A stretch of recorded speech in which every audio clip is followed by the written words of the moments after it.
back by popular demand, but definitely not because someone else couldn't make it unexpectedly.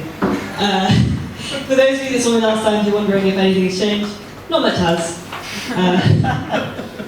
However, from 5 o'clock tomorrow, I am a freelance games journalist full-time! Although, still could do with some help, so like spread the word. And I am on Twitter. I have to leave almost immediately after doing this, so I can't say hi to you, but do hit me up on Twitter. I, all told, will have travelled over 7 hours just to be here with you guys for 15 minutes, but what a 15 minutes it is.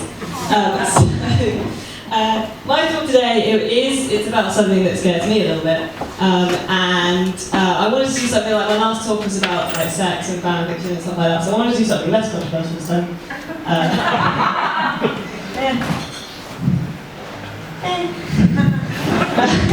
So the first VideoBrains talk that I came to, Jenny did a really good talk about thought experiments and how games can be sort of thought experiments taken a bit further. And that, for example, if you were asked to choose between saving a bunch of people and a child you didn't know, it's not as big a decision as if it was like Clementine from The Walking Dead that you've got to know and learn. And I listened to that talk and I thought, nope. If anything, I would kill that child even faster if it was Clementine from The Walking Dead. Oh. Ooh, yeah. Little panto crowd. So last time I had some graphs and stuff which went down well. So I have another one. It's kind of more of a subjective one. So you can see on the axis there, that's my percentage enjoyment of a game. And then on the bottom is the number of children in the game. So we can see that when there are no children in it, my enjoyment of the game is quite high. But if we introduce even one child, it's a very sharp drop-off. Very dramatic. A little bit of an increase again at 2, because there's games like Octodad and stuff, they're pretty fun. But then 3 continues to trend down, and then we bottom out, and then when we get to like family comic levels of children, it's just terrible. There are some outliers, so when there are like loads of kids in it, some of them I quite like, but we'll get to those. So, number 1, the main reason that I hate children in video games, and you definitely should as well, is the uncanny valley. I'm guessing that most everyone here is familiar with the uncanny valley, but in case you're not, the uncanny valley came out of Japanese robotics work in the late 70s, mostly, that's when it first sort of came out. It's when something sort of looks and moves almost, but not quite like a natural being. So the more sort of human and realistic something is, the more natural your emotional response to it is. Until suddenly, when it gets so realistic, it's almost perfect, but there's just something a bit wrong with it. Your emotional response to it immediately drops down to being horrified again, and then it kind of crawls back up again. I personally respond really badly to the uncanny valley. I get really struck, like, I get uncanny valley feelings looking at identical twins. It really freaks me out. And I personally don't think we've got out of that yet, really. Robotics theory is kind of the start of it, but a lot of us will be familiar with it from playing video games, right? Because sometimes in games they do really well with the realism, and there's just something they don't get quite right. Maybe they just miss getting it properly, human realistic. But some of the more famous examples of the uncanny valley are Pixar's The Tin Boy, which is in 1988, and that was the little baby. Anyone remember that one? Yeah. Yeah, people responded quite bad. Some people responded pretty badly to the baby in that. Final Fantasy Spirits Within, anyone seen that? Terrible film. Terrible film. But again, some feelings of uncanny valley from that. I get it, in fact, with every Final Fantasy game. Can't stand them, especially the kind of Final Fantasy X. He freaks me the fuck out. Polar Express, another really, really famous example where everyone in it was dead-eyed Tom Hanks. And then, of course, most famously is every child in every video game that's ever made. So, I know, because I know this go on YouTube, I know that what I just said isn't true.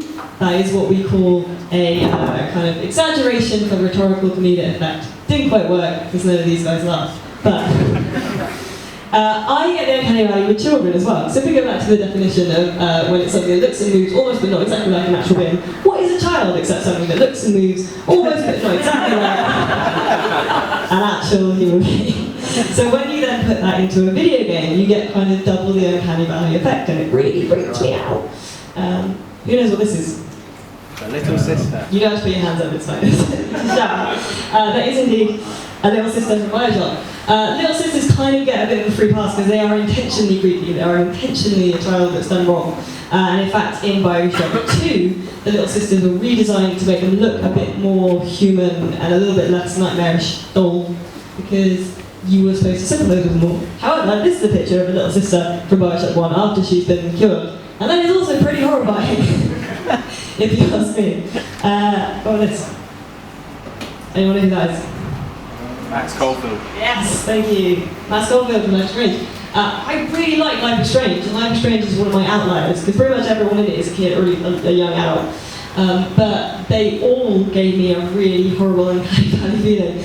Max, she does, when she speaks to people, she does a little thing where she wipes, like on her eye, like just touches her face, which is, it's a nice, human thing to do, but she does it quite a lot and in exactly the same way every time.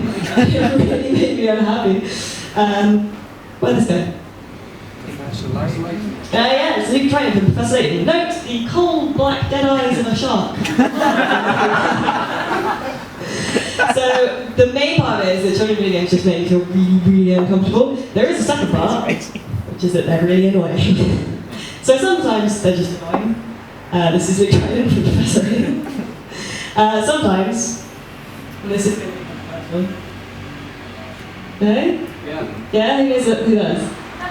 It's Clem, yeah, I did mention it before. Clem I find very annoying. I know she's more of a badass in Walking Dead 2, Season 2, but I find her very annoying. She should have just been left in that treehouse to die, which made the rest of the game a lot easier. I have no emotional connection to her whatsoever. She's not a real child, and she just kind of sort of holds you back for the entire game. I feel personally that a lot of times children are used in games to generate a kind of cheap emotional response from you, because we're supposed to sympathise with children. Obviously I'm somewhat of a psychopath and I don't. But I kind of feel, perhaps uncharitably, that if you can't write a character that would be sympathetic to a player, even if they weren't a child, then you haven't written that character very well. And it should be okay to not have a child in place of that. This one might be a tricky one. Anyone recognise her? Yeah, well, technically. Hey Green. She is terrible. Dead Rising 2 is basically an escort mission where she's not even fucking there for you to escort. You keep having to go back and give her Zombrex to stop her turning into a zombie. And it basically curtails your fun to run around the zombies and kill them and everything. Because you have to keep stopping an arbitrary time limit to go back. And if you fail, then the game's basically over. If she turns into a zombie, that's it. And it's really annoying, and he should have just shot her at the start, because it would have made life a lot easier for him, and she wouldn't have had to live with the fear of turning into a zombie. This one's pretty good. No. Anyone want to shout it? Jason! Thank you. Yeah, Jason and Sean Mars from Heavy Rain. Both idiots. Both essentially get themselves killed or almost killed, depending on how you play the game. Spoilers. Side note, the gun and their dad went on to star in commercials for the Euromillions, and we can see here his facial expression is a lot happier now that he doesn't have children to look after. I do have some honourable mentions, because not everyone in games start when they're a child. This is anyone? Elizabeth. It's Elizabeth from Bioshock Infinite. I don't know if it counts. She's referred to as a young woman, but I really like Bioshock, and I need to mention it as much as possible in order to justify the half-sleeve tattoo that I have. She's helpful. Some people are annoyed with her, but she fetches stuff for you, she finds stuff for you, she brings you back to life if you die. So I was okay with her, she can hang around. Again, anyone? Ellie, yes. Ellie's cool, because although The Last of Us is kind of an escort mission, like a one whole game, it's a really beautiful escort mission. And also, she doesn't necessarily need to be escorted that much. She can look after herself, she's pretty badass, and I like Ellie a lot. She's a well-written character. These guys. This is the cast of the cast of The Stick of Truth. These guys I like, because they are sort of like they're children but written as adults. They're never written as if they are really children unless it's played for comedic effect. I would liken Tiny Tina to kind of like that as well from Borderlands. Woo! Tiny Tina is great, because she again is kind of like a child that's not really a child almost. But really, I saw, video games kind of help us discover things about ourselves. And I, for years and years and years, I just hate video games, they make me feel horrible, I don't like it. And I also, because you do, I just assumed that one day I would grow up and I'd have a kid, because that's what you do. But I realised through exploring my hatred of children that actually I do just hate children.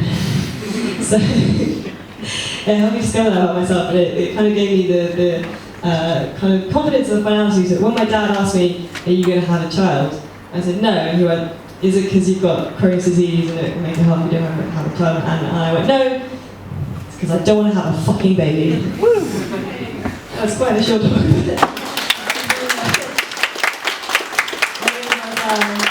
Yeah, everyone.